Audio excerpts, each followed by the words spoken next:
আসসালামু আলাইকুম। আজকে দেখাবো মাছের ডিম পুলি।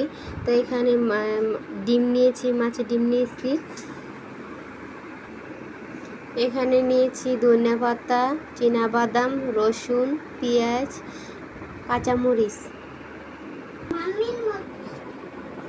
তো এখন আমি ব্লেন্ডার করে নেব সব কিছুই।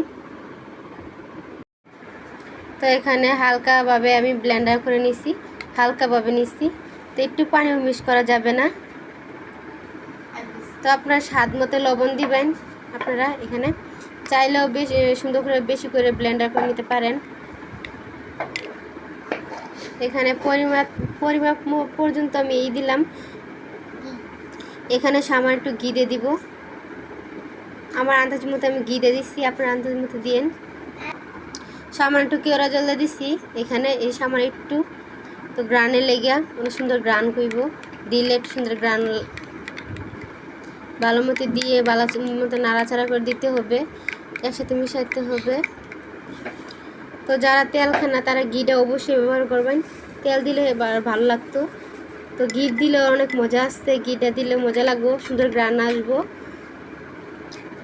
এখানে আমি আটার কাইগুলো নিচ্ছি। এখন আমি আটার রুটিগুলো এরকম করে বেললা তারপরে মুখা দিয়ে কাটা নিচ্ছি। এখন তো এরকম করে আমি বানাই নিচ্ছি। এখন বাপে বসাই দিব। তো পিঠা বানানো শেষ, ভাপ দেওয়া শেষ। তো খায় দেখলাম অনেকটাই মজা লাগে সস দিয়া। আপনি সস ছাড়াও খাইতে পারেন, সস দিয়েও খাইতে পারেন, অনেক মজা আসছে। তো ভিডিওটি যদি ভালো লাগে অবশ্যই আপনি লাইক দিবেন, শেয়ার করবেন, বাসায় চেষ্টা করবেন খাওয়ার জন্য বানাই এরকম। আল্লাহ হাফেজ।